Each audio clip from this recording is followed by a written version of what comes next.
Snow does not fall in Old Town San Diego, but something colder does.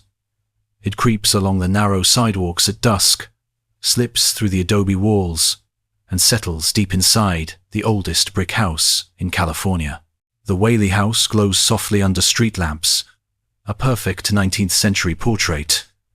Black shutters, red brick, white trim, quiet porch.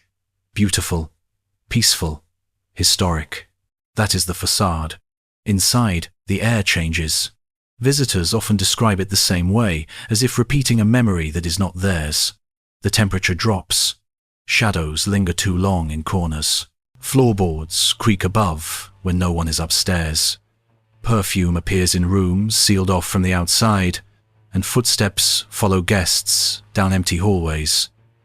Some see figures, some hear voices, some leave shaking, and yet, for all the ghost stories, the Whaley House hides something darker, a family tragedy woven into every brick, a series of events so improbable and so cruel that even skeptics pause.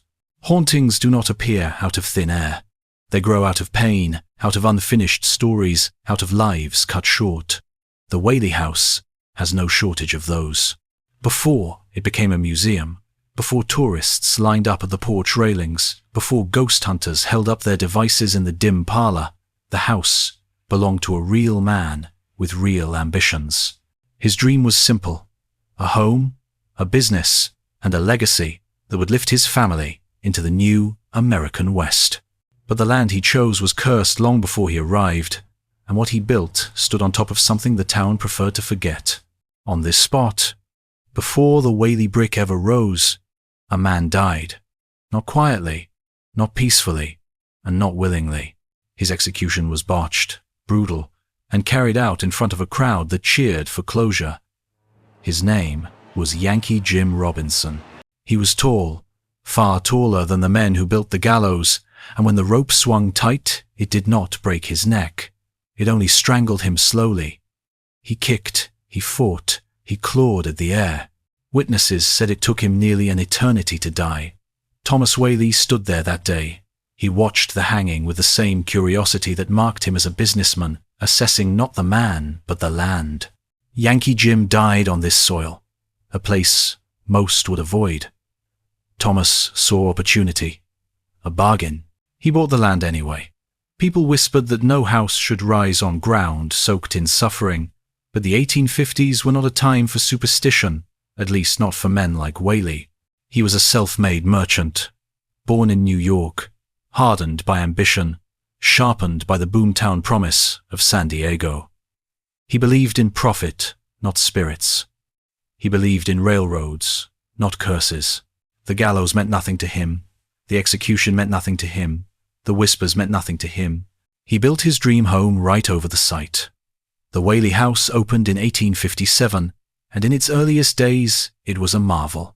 The first two-story brick house in the county. Thick walls of red, fire-baked clay, imported glass windows, mahogany furniture, broad staircases, and elegant drapes that softened the harsh sunlight pouring across the frontier. It was a mansion by the standards of the young city, a sign that civilization had finally come west. People visited to admire the parlor. Neighbors envied the kitchen. Businessmen discussed Thomas's clever decision to open a general store inside the house itself. A courthouse would later operate in the same building. A theater would run shows upstairs. The Whaley House was more than a home. It was a symbol of success. But from the beginning, cracks appeared. The noises started first. Footsteps overhead when no one was upstairs. Heavy boots crossing the floor in rooms with locked doors. Windows rattling without wind. When the family moved in, Anna Whaley, Thomas's wife, told her husband she heard someone pacing the hallway at night. He brushed it aside. Then doors began to open on their own. The scent of cigar smoke drifted through the parlor even when Thomas was away on business. The rocking chair in the nursery would sway gently long after the air had stilled. A tall shadow appeared by the courtyard gate at dusk, too thin to be human, too tall to be explained. Neighbors said Yankee Jim had come home, but the hauntings were only a whisper of the trouble ahead. The true darkness came from life, not death. And it came for each member of the Whaley family, one by one. First was the fire. The general store Thomas operated on the property erupted into flames one night, burning stock, supplies, and much of the family's finances to ash. They were forced to leave the home they had just built, fleeing north to San Francisco to rebuild their fortune. The Whaley house stood empty, silent, and cold for years. Locals said the figure of a tall man wandered through the abandoned rooms. Some swore they saw his shadow behind the curtains at night. Eventually, Thomas saved enough money to return. The family moved back in 1868. They tried to begin again, to erase the past and reclaim the promise of the house.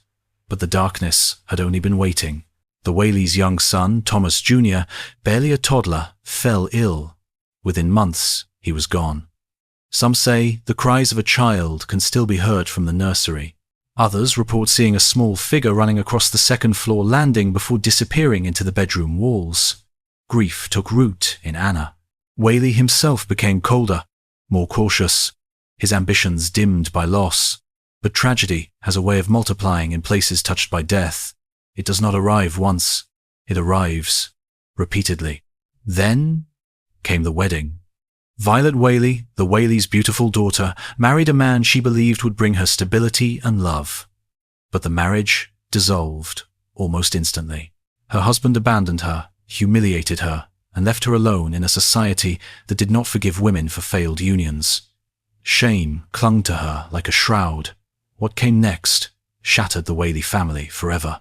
Violet walked quietly up the stairs one morning, carrying a pistol. In her bedroom, she aimed at her chest and pulled the trigger. Her mother heard the thud and ran, screaming. Violet lay on the floor, bleeding, whispering a poem as her life slipped away.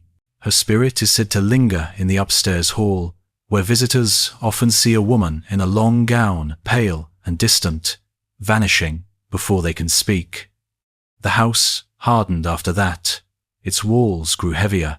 Rooms once filled with laughter became cold chambers where no one wanted to linger. Even the light seemed weaker. The Whaley house no longer felt like a home. It felt like a tomb. And still, tragedy was not finished. Thomas Whaley died in that house, after years of fighting to keep his family together. Anna lived until her old age, but grief never released its grip. Several Whaley children died early. The surviving members whispered that something inside the house would not let go of them. As decades passed, the mansion fell into decay. The city around it grew modern, but inside the Whaley house, time seemed to stall. Dust layered the furniture, curtains sagged, floors groaned. The energy of the place shifted from sorrow to something more watchful. Caretakers began reporting footsteps in empty rooms. Cold spots drifted through hallways. Doors slammed when no wind reached. A woman sobbed from upstairs at night. A tall male figure moved through the courtroom, stopping beneath the noose that once hung on the property. And every investigation, every tourist, every historian, every skeptic eventually asks the same question. Is the Whaley house haunted because people died here? Or is it haunted because of something that existed long before the Whaleys ever arrived? The Whaley house became the most important relic in a rapidly changing San Diego, but its transformation from private home to public legend was far from simple. Once the Whaleys were gone, the house sat neglected for years, an empty shell with peeling paint, collapsing beams, and windows that rattled even when the air outside was still. Children in the neighborhood dared each other to touch the rusted gate. Adults crossed the street rather than walk past it at dusk. Even the city, which could have restored the historic structure, seemed reluctant to get involved, as if they, too, sensed that the house held something it refused to release. Stories spread quietly at first. A caretaker swore he saw a woman in a long dress drifting across the second-floor landing. A police officer on night patrol reported hearing boots pacing the hallway even though no one was inside. Another officer quit after seeing a shadow rise behind him like a human figure when he locked up the property alone at 2 a.m. But the strangest events came from those who tried to repair the house. One carpenter said a hammer flew off the workbench and clattered across the room without anyone touching it. Another described feeling someone tug the back of his shirt while he was adjusting a window frame. He turned around expecting a co-worker, no one was there. A painter claimed to hear a woman whisper in his ear, gently, as if trying to comfort him, but when he turned, only cold emptiness met him. They all said the same thing. The house felt alive, watching, waiting. Despite the fear it stirred, the Whaley House carried historical significance.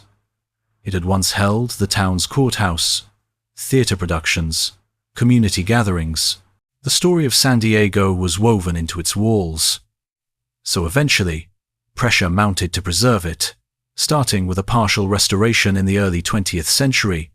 Workers reinforced beams. Windows were replaced. Furniture was brought back in. But as the building regained strength, so did the reports of unusual activity. Visitors in the newly opened museum complained of sudden nausea when walking through the parlor. Some fainted on the staircase. Others felt their arms brushed by invisible hands. A little girl supposedly saw someone standing behind her in the mirror of the upstairs bedroom, an older woman with dark hair and sad eyes, only for her mother to turn and find the room empty. The house's reputation grew, and with it, the tension between superstition and history. Some wanted the place treated as a museum, nothing more. Others whispered that the house itself was protesting, that too many tragedies had soaked into the walls. And some feared that by reopening it, the city had stirred up spirits that had long drifted silently in the dark. As interest rose, historians dug deeper into the Whaley family records, searching for rational explanations behind the haunting. They found no shortage of sorrow. Death after death. Loss after loss. Debt, illness, abandonment. Every major architectural structure carries a story, but the Whaley House held an entire anthology of grief. Anna Whaley herself reported supernatural experiences before her death. She often claimed to see her daughter Violet at the end of the upper hallway, or hear her footsteps descending the staircase late at night. She swore she heard the nursery rocking chair creaking even when no breeze moved through the house. Neighbors confirmed they sometimes heard a woman sobbing when the house sat empty, long after Violet's burial. And then there was the courtroom. The old courtroom, preserved with its wooden benches and judge's desk, is one of the strangest chambers in the property. People enter expecting history. They leave unsettled. Many describe the same sensation: a heaviness in the chest, pressure in the air, a feeling like someone is standing behind them. Some feel watched. Some hear boots walking behind the divider. A few feel a sudden choking tightness in their throats, as if a rope has pressed against their windpipe. Those who know the house's true history rarely doubt the source. Yankee Jim's execution took place exactly where the courtroom stands today. Not close by, not near it, directly on that spot. The floorboards sit atop the same earth where he struggled for breath, where his heels scraped the dirt, where the crowd watched as his body swung wildly. When tourists walk across that wood, they are stepping on California's most infamous grave. But the Whaley House is not just a chamber of ghosts. It is a mirror of American expansion, its optimism, its brutality, its ambition, and its cost. In the mid-19th century, San Diego was a frontier town where opportunity collided with violence, where law and vigilante justice blended like two shadows cast over the same ground. The Whaley House was built not on a foundation of peace, but on one of public executions, disputes, and desperation. And perhaps nothing illustrates the strange duality of the Whaley legacy better than the upstairs theater. In the 1860s, long before it was a museum, the Whaley House's second floor became a stage. Locals flocked to see performances. Actors, musicians, traveling performers brought culture into a young, chaotic city, hungry for distraction. The shows were lively. The applause was real. Anna would sit in the front row, proud, smiling, perhaps pretending her life had not yet fractured. But even then, people reported seeing a tall figure standing in the back of the room, unmoving, observing the crowd. Some said he wore boots. Others said he towered over the audience in a way no normal man could. At first, theatergoers blamed tricks of the lighting. But more than one actor refused to perform there again after seeing the same figure during rehearsals, standing between the seats, half in shadow. What they did not know was that only a few years earlier, when the Whaleys first built the home, Anna refused to sleep in the building during the initial months of construction. She said she felt uneasy, that the house carried something she could not describe. Thomas dismissed her concerns, as 19th century men often did with their wives' intuition. But Anna, in letters later recovered, hinted that she had vivid nightmares, even before moving, in dreams of someone towering over her bed, watching her, waiting. Years later, after Violet's death, visitors would describe seeing a man's shadow in the same room where Anna once refused to stay alone. By the early 20th century, the Whaley House had become a curiosity, a landmark, a burden, and a legend. Historians admired its architecture. Locals feared its past. Children whispered that if you walked by the house at the wrong time of night, you could see someone standing in the downstairs window, sometimes a woman, sometimes a man, sometimes a pair of glowing eyes. And through all the stories, one question grew louder. Why did the tragedies never stop? Was it coincidence? Or was there truly something in the house, something tied to the land, to the execution, to the pain that refused to release its hold? Modern paranormal investigators stepped in eventually, armed with tools that would have baffled the Whaleys. They brought EMF detectors, thermal cameras, audio recorders. Some stayed overnight inside the house, surrounded by darkness, waiting for the past to speak. It did. Recordings captured faint voices, whispers saying names, distant sobs, footsteps pacing overhead. A thermal camera caught the outline of a tall man near the staircase. An investigator standing in the theater felt someone breathe against his ear. Another said she felt a child's hand slip into hers, gently, as if seeking comfort. These were not campfire stories invented for tourists. These were documented by professionals who approached the house with skepticism and left with questions they could not explain. But the deepest mystery of the Whaley House is not its ghosts. It is the origin of its sorrow. Why did so much grief strike one family? Why did one house absorb so much tragedy? Historians can explain hauntings by pointing to floor creaks, old pipes, drafts from loose windows. They can dismiss shadows as tricks of light. They can dismiss voices as the imagination. But they cannot explain why generation after generation of Whaleys suffered in ways no normal family should. And they cannot explain why so many unrelated visitors describe the same apparitions, in the same places, with the same accuracy, without ever having met one another. The Whaley House is more than haunted. It is burdened. A mansion built on death, lived in through sorrow, abandoned in fear, revived in half-light, and visited by thousands who leave with a lingering chill at the back of their neck. And the darkest chapters of its story are still ahead. By the mid-20th century, the Whaley House had crossed the line from historical curiosity to a place people actively feared. Even those who didn't believe in ghosts refused to be inside after sunset. Tour guides swore the atmosphere changed as soon as the last ray of daylight slipped behind the rooftops. Shadows deepened too quickly, corners felt too cold, and every footstep echoed twice, as if another set followed behind. Yet despite its unsettling reputation, restoring the Whaley House became a civic priority. San Diego wanted to preserve its oldest surviving structure, even if it carried a darkness older than the city itself. So the task fell to preservationists who were willing to brave whatever lingered inside. They quickly discovered that the house resisted being revived. Paint peeled within weeks of being applied. Newly placed nails bent in unusual ways. Tools vanished and reappeared in locked rooms. Workers complained that they kept hearing whispered conversations behind closed doors, 2 or 3 voices murmuring so softly that they couldn't make out the words. Only the tone. Distressed, pleading, urgent. One man, a veteran carpenter with a reputation for toughness, left the project entirely after he heard a child cry in one of the upstairs rooms. The cry echoed through the hallway, sharp, sudden, unmistakable. He ran toward the sound, expecting to find a lost kid. Instead, he found an empty bedroom, and a rocking chair moving on its own, slowly, rhythmically, as if someone had just climbed out of it. He refused to set foot in the house again. Even after the restoration was completed, the building refused to behave.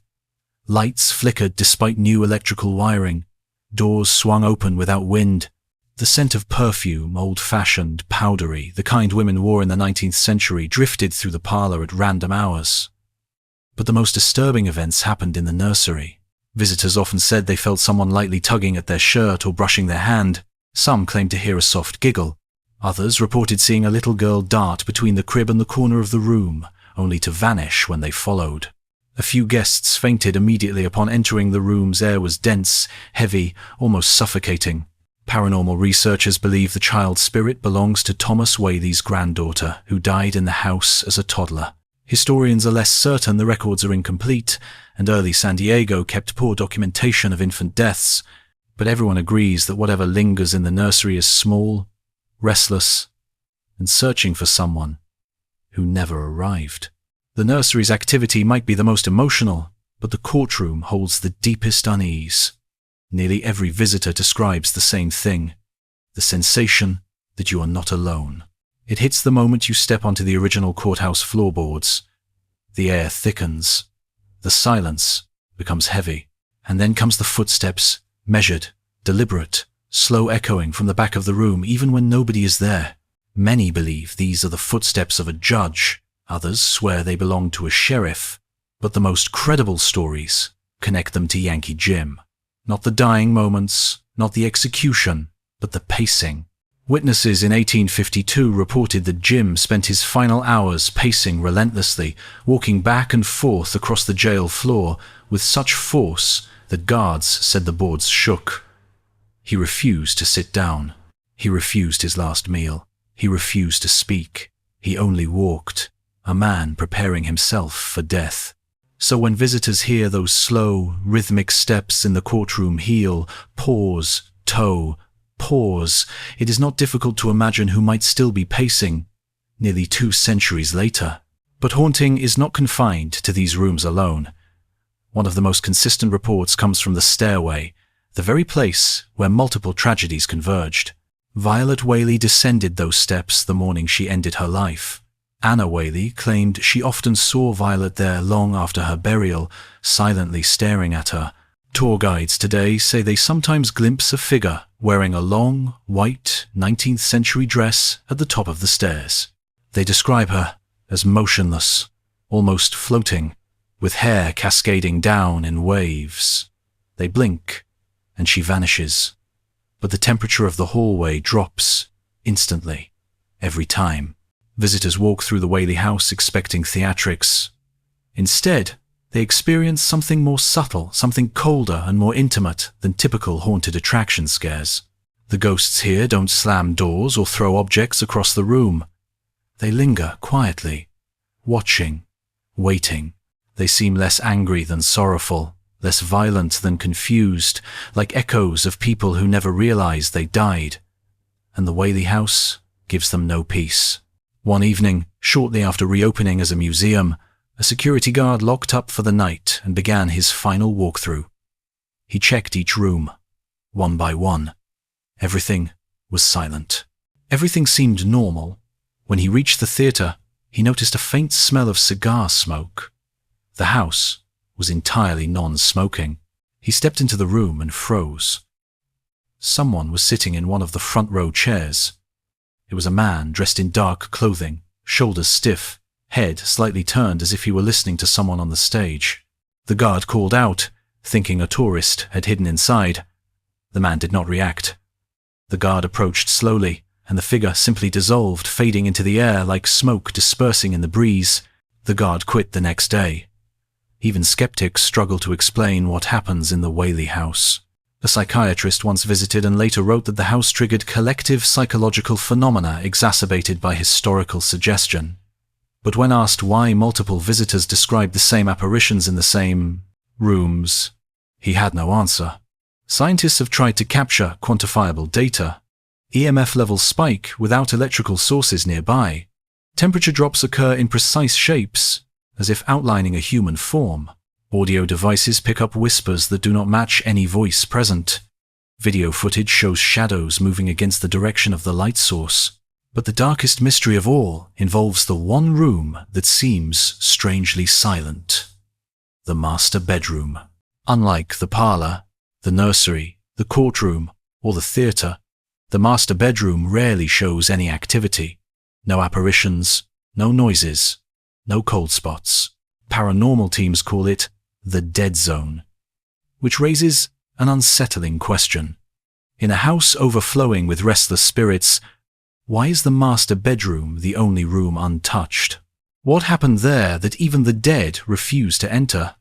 The answer would not be discovered until the 21st century, and it would change everything people believed about the Whaley House. 3 eras of death, layered in the same location. Even the most rational minds admit that such histories leave a mark. It raises the question, are the hauntings a product of ghosts, or of humanity's refusal to respect what came before? As the decades passed, the house drew attention from around the world. Journalists wrote articles titled America's Most Haunted Home. Television crews set up equipment inside, only to capture unexplainable flashes of movement and disembodied voices calling names too faint to decipher. Paranormal enthusiasts camped outside, hoping to glimpse a face in the window. Some did. One tourist from London took a photo of the front porch at night. When she reviewed the picture, she saw a woman standing behind the door's glass pane, her hand pressed against it as if trying to escape. The museum was closed at the time. The alarm system showed no activity. No one had entered or exited for hours. And still, the image showed her clear as day. But much like the Whaley tragedies themselves, the house does not give simple explanations. The deeper researchers dig, the more disturbing the patterns become. Nearly every major haunting corresponds directly to a moment of violence, grief, or death embedded in the property's past. The gallows beneath the floorboards, the gunshot in the parlor, the suicide on the stairway, the infant deaths, the financial hardships, the illnesses, the despair. It is not one ghost. It is not one tragedy. It is not one moment frozen in time. It is layers upon layers of human suffering stacked within a single structure. Most houses absorb memories quietly. The Whaley House amplifies them. Some believe the land itself is cursed not by superstition, but by history. Long before the Whaleys arrived, this ground was considered spiritually significant by the Kumeyaay people. It was used for gatherings, ceremonies, and possibly even burials. Settlers ignored this entirely. They built gallows on top of it. Then the Whaleys built their home on top of that. The mystery of the master bedroom lingered for decades. Paranormal investigators walked through it again and again, expecting activity, but found nothing. No shadows, no voices, no cold spots, no movement. It was the one place in the Whaley House where the air felt still, almost unnaturally so.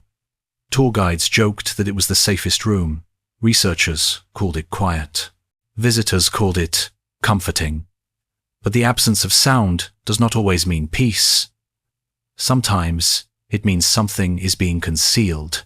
In 2011, during a detailed archival review of Whaley family documents, historians uncovered letters, court records, and medical papers that revealed a story long buried beneath the myths.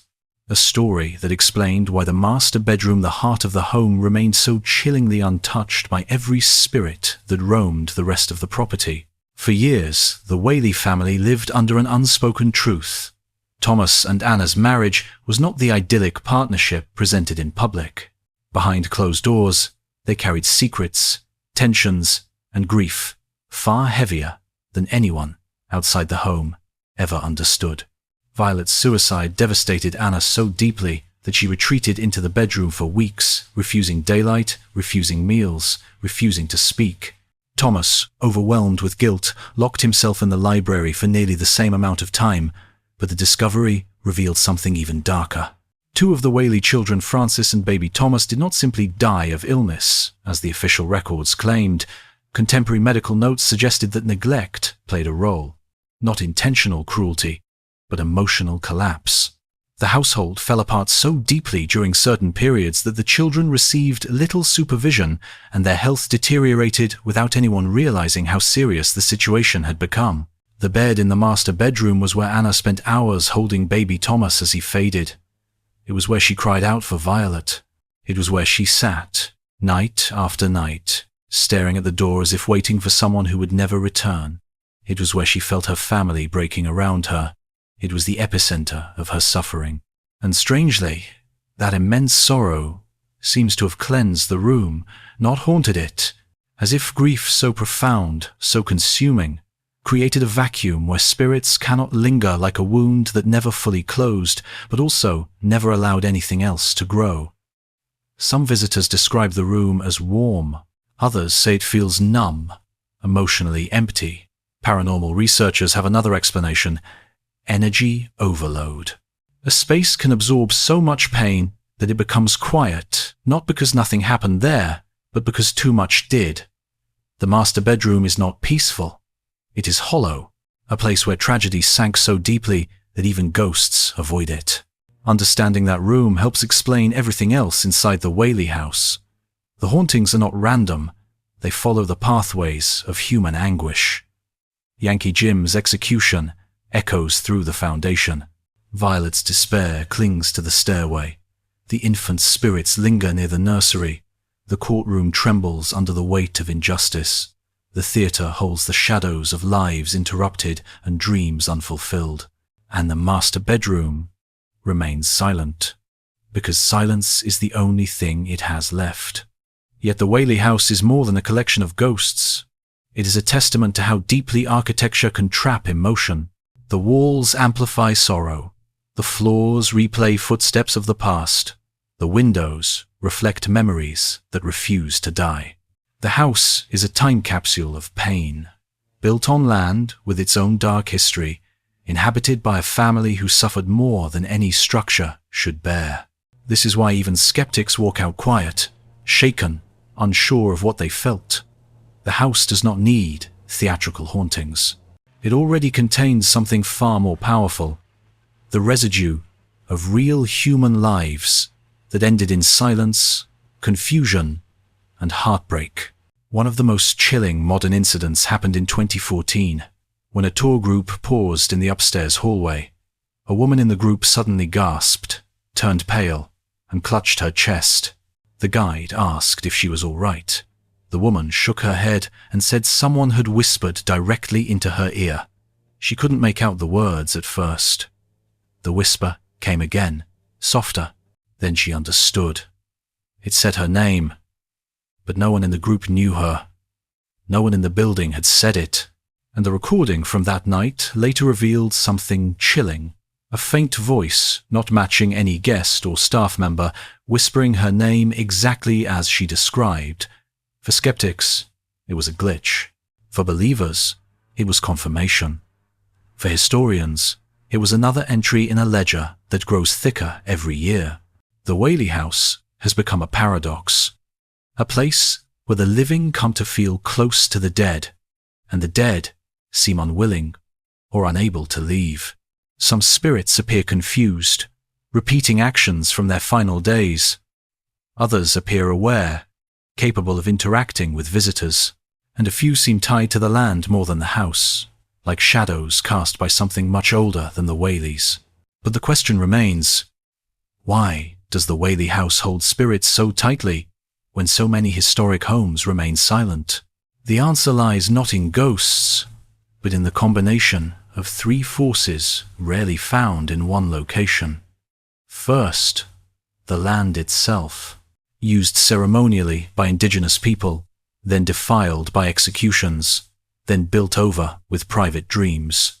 Second, the family tragedy, death after death, grief compounding grief, generation after generation absorbing more sorrow. Third, the architecture, thick brick walls that trap heat and energy, wood that absorbs sound and emotion, rooms arranged in ways that keep air, sound, and memory swirling like a slow-moving current. The Whaley House is not haunted because ghosts stay there. It is haunted because it will not let them leave. And that is what makes it so different from other haunted locations, and why experts call it the most haunted house in America, because the spirits do not simply appear. They linger, they move, they observe. They repeat fragments of their past, as if time has looped around them. In most haunted locations, apparitions fade. In the Whaley House, they grow sharper. In most haunted places, activity decreases over generations. In the Whaley House, it increases. And through all the legends, one truth remains unshaken. Every person who enters the house feels something. Even if they leave denying ghosts, denying spirits, denying superstition, they leave with a silence in their chest they did not arrive with. A weight, a question, a shadow of what once happened here. Some say beauty can make a building immortal. Some say tragedy can do the same. But the Whaley House shows a strange third truth, that when beauty and tragedy collide, when love and loss and history and violence intertwine, the result is a place that refuses to die, a place that remembers, a place that breathes, a place that listens when you whisper and whispers back. If you enjoy deep investigations into America's darkest mansions and the families who lived, suffered, and died inside them, please like this video and subscribe.